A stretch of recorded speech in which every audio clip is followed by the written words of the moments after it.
आज की क्लास में हम वुड का आदेश पत्र या फिर कह सकते हैं हम वुड डिस्पैच 1854 के बारे में पढ़ेंगे। पहले आज का जो फर्स्ट पार्ट है हमारा, उसमें हम इंट्रोडक्शन पढ़ेंगे, इससे पहले क्या चीज़ें थी और वुड डिस्पैच कब आया। ठीक है, पहले तो भारत में आधुनिक शिक्षा का प्रारंभ 1813 के चार्टर्ड एक्ट से हो चुका था। हम लोग ने 1813 का आज्ञा पत्र पढ़ा था और उसी से आधुनिक शिक्षा का आरंभ हो गया था। 1833 के चार्टर्ड एक्ट के तहत सरकार की शिक्षा के प्रति जिम्मेदारियां और अधिक बढ़ा दी गई थी। देखो, पहले 1813 में आया था आज्ञा पत्र, उसके 20 साल बाद 1833 में नेक्स्ट आज्ञा पत्र आया और उसमें सरकार को पूरी जिम्मेदारी दी गई शिक्षा की व्यवस्था करने के लिए। ईस्ट इंडिया कंपनी में प्रत्येक 20 वर्ष बाद एक नया आज्ञा पत्र जारी किया जाता था।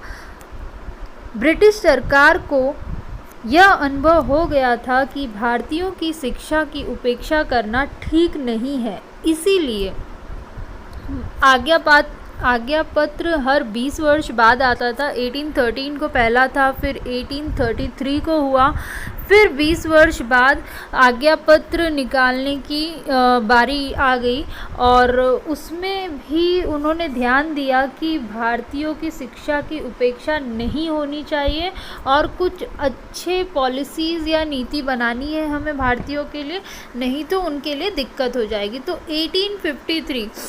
1833 के बाद 20 अगर हम प्लस कर दें तो कितना होगा, 1853। ठीक है, 20 वर्ष बाद उस हिसाब से कैलकुलेशन कर लो वुड का डिस्पैच कब आया था।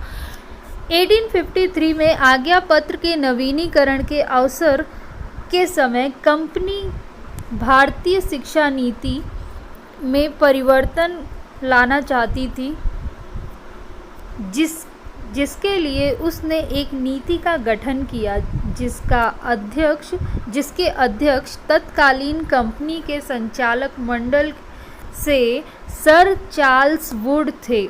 अच्छा, 1853 के आज्ञा पत्र फिर से जारी करने की बारी आ गई और उस समय कंपनी के जो संचालक मंडल था उसके जो हेड थे सर चार्ल्स वुड थे और उन्हीं के नाम पर इस घोषणा पत्र का नाम पड़ा, इसीलिए इसे वुड का घोषणा पत्र कहा जाता है, क्योंकि उस समय वो उसके हेड थे।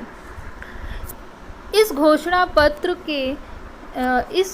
पत्र में तत्कालीन शिक्षा व्यवस्था के पुनर्निरीक्षण एवं भविष्य में शैक्षिक पुनर्निर्माण के लिए एक सुनिश्चित बहुआयामी तथा दीर्घकालीन नीति को सूचीबद्ध करने का प्रयत्न किया गया। अब जो घोषणा पत्र बना, वुड का घोषणा पत्र जिसे कहते हैं, जो शिक्षा चल रही थी उसको पुनः निरीक्षित मतलब पूरा वापस से उसको थोड़ा सा उसका ऑब्ज़र्व किया जाए या फिर उसमें देखा जाए, उसकी जांच की जाए और भविष्य के लिए शिक्षा का निर्माण करने के लिए एक सुनिश्चित बहुआयामी सारे डायरेक्शन में काम करना, एक ही जगह पे ध्यान नहीं देना, हर जो शिक्षा का क्षेत्र है उस पर हमें काम करना है। दीर्घकालीन नीति को लॉन्ग टर्म प्लान बनाने की उन्होंने पॉलिसीज़ बनाने का कोशिश की वुड के घोषणा पत्र में। ठीक है, नेक्स्ट है वुड का घोषणा पत्र को भारत में अंग्रेज़ी का महाआज्ञा पत्र भी कहा जाता है। तो महाआज्ञा पत्र कौन सी पॉलिसी को कहा जाता है, तो वुड के घोषणा पत्र को महाअधिकार पत्र भी कहा जाता है। इस घोषणा पत्र ने तत्कालिक भारतीय शिक्षा को एक नवीन दिशा प्रदान की थी। तो महाअधिकार पत्र वुड के घोषणा पत्र को कहा जाता है क्योंकि शिक्षा के क्षेत्र में बहुत सारे चेंजेस लाए गए थे जो कि बहुत पॉजिटिव थे, अच्छे थे, इसीलिए जो बहुत सारे चेंजेस लाए गए उसी की वजह से इसे महाअधिकार पत्र कहा जाता है। नेक्स्ट हमारा है घोषणा पत्र बनाए जाने का कारण, अच्छा इसके रीजंस क्या थे कि घोषणा पत्र, वुड का घोषणा पत्र तैयार किया गया था। पहला था भारतीय शिक्षा के क्षेत्र में जो विवाद उत्पन्न हुए थे, जैसे हमारा प्राच्य पाश्चात्य विवाद है, उनका संतोषजनक परिणाम नहीं निकल पाया था। वे केवल मैकाले के विवरण पत्र में दबा दिए गए थे। मैकाले के विवरण पत्र आया, जो प्राच्य पाश्चात्य विवाद था उस पर उन्होंने अपना पक्ष रखा और उसका हल निकालने, विवाद का हल निकालने की तो कोशिश की थी मैकाले ने, पर वो सही तरीके से हल नहीं निकल पाया था और कहीं ना कहीं मैकाले का जो विवरण पत्र था उसके नीचे वो विवाद दब गया था, पर ख़त्म नहीं हुआ था एकदम से, जो हमें ख़त्म करना था।